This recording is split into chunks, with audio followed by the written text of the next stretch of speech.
आदिवासी दुनिया न्यूज। हमारा देश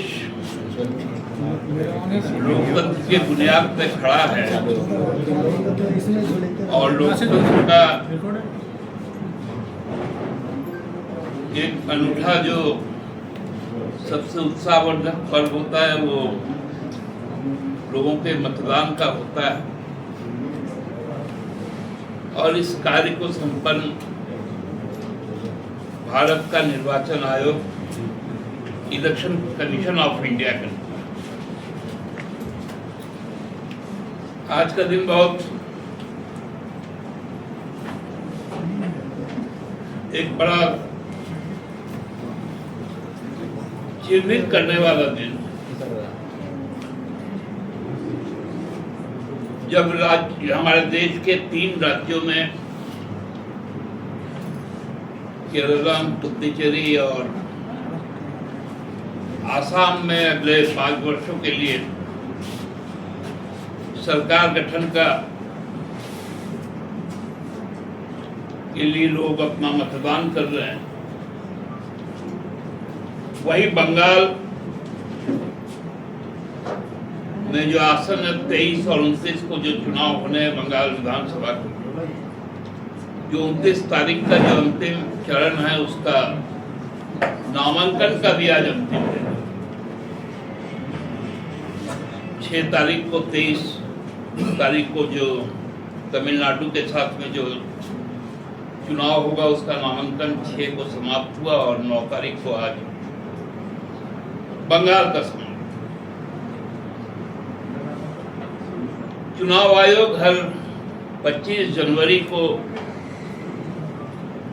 देश के सभी मान्यता प्राप्त, राज्य स्तरीय मान्यता प्राप्त राष्ट्रीय राजनीतिक दल,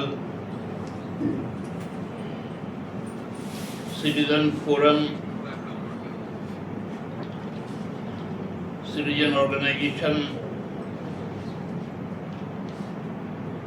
सबके साथ एक सेमिनार करती है जो राष्ट्रीय मतदाता दिवस के रूप में उसका आयोजन निर्वाचन आयोग करता है। और उसका जो टैग लाइन होता है, एक भी वोटर छूटे नहीं, नो वोटर्स लेफ्ट बिहाइंड। लेकिन जो बंगाल में जो प्रहसन हुआ चुनाव आयोग के द्वारा, वो हम लोगों को 80 के दौर में और 90 के दौर में ले गया। मैं खुद 1990 से एक मतदान केंद्र अभिकर्ता के रूप में, एक राजनीतिक कार्यकर्ता के रूप में चुनाव को देखते आया। उस दौर में जो राजनीतिक दल थे वो थोड़ा जो बाहुबली किस्म के लोग होते थे, या जो क्लब वगैरह चलाते थे या थोड़ा प्रभाव रखते थे अपने मोहल्लों में। उस समय आप लोगों का, बहुतों का जन्म नहीं हुआ होगा। उस समय हम लोग देखते थे कि राजनीतिक दल के प्रतिनिधि उनके पास संपर्क करते थे और एक ठेका दिया जाता था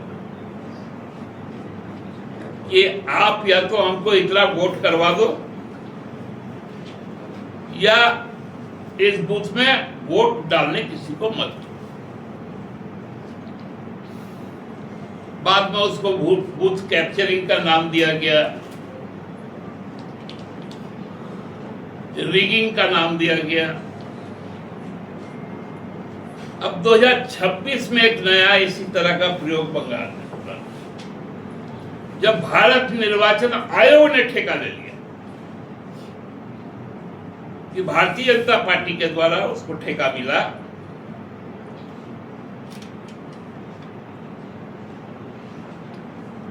कि बंगाल के जो मताधिकार करने वाले लोग हैं उनका अधिकार छीन लो। पीपल्स रिप्रेजेंटेशन एक्ट 1950 जो ये गारंटी करता है कि आप यदि भारत के नागरिक हैं,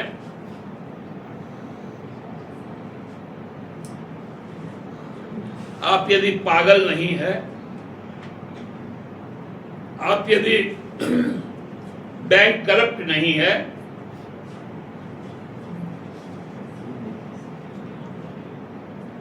या आप सजायाफ्ता कैदी नहीं है, तो आप वोट दे सकते हैं। और ये अधिकार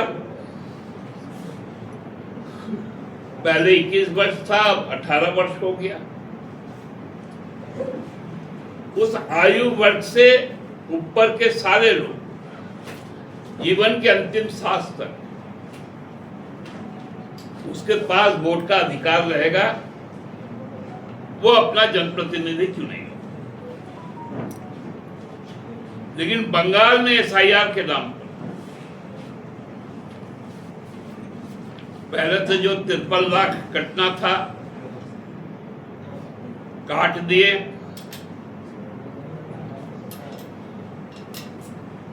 लोगों को लाइनों में लगवा दिए।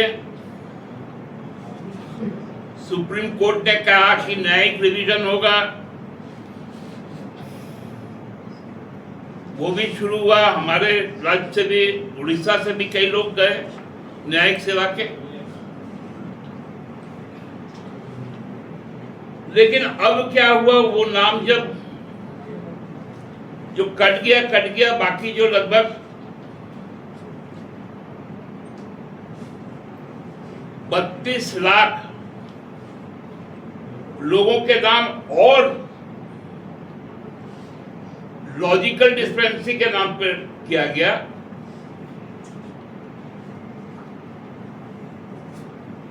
उसका निष्पादन भी पूरी तरह नहीं हुआ और 27 लाख लोगों को अब यह घोषित कर दिया गया कि आप वोट नहीं डाल सकते।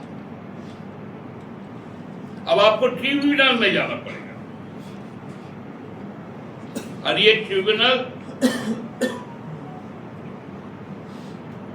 साउथ 24 परगना का एक जोका बोल के थोड़ा सा शहर कोलकाता से थोड़ा आउटस्कर्ट में है, जहां पर कैंसर हॉस्पिटल भी है,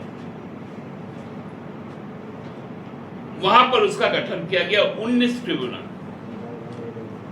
अब अलीपुरद्वार लगभग 1000 किलोमीटर से दूर लोग को अपना नागरिकत्व और अपना वोट का अधिकार साबित करने के लिए ट्रिब्यूनल में आना पड़ेगा। यह प्रक्रिया बनाई।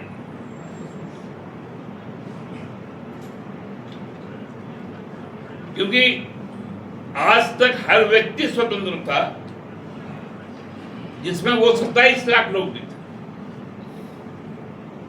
कि जो नामांकन कर सकते थे।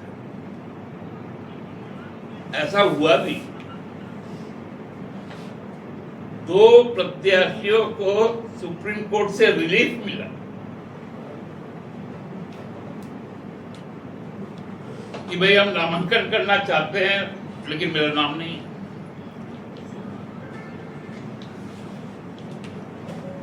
तो ये पहला मामला चुनाव आयोग द्वारा किया गया कि भारतीय जनता पार्टी से समझौते के तहत 27 लाख वोट काट दिए और उनकी केवल वोट का अधिकार नहीं, अब उनके नागरिकता पर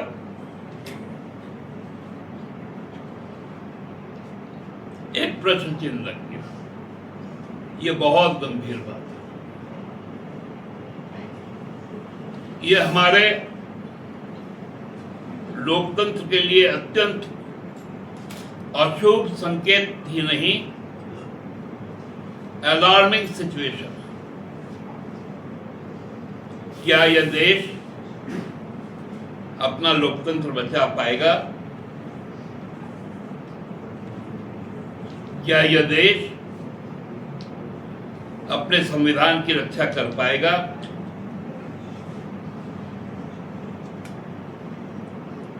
ये बहुत बड़ा प्रश्न सामने आया है।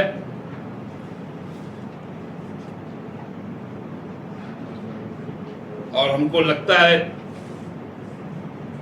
कि चुनाव आयोग ने अब अपने सरकारी हैंडल पर जो एक्स हैंडल पर जो वो अब बातें आ रही हैं उनके तरफ से, वो किसी सरकारी दफ्तर का भाषा नहीं, क्योंकि सरकारी दफ्तर का भाषा भी हम लोग जानते हैं और राजनीतिक दफ्तर का भी भाषा हम लोग जानते हैं। तो अब सारे वक्तव्य पंडित दीनदयाल मार्ग से अशोका रोड पहुंच रहा है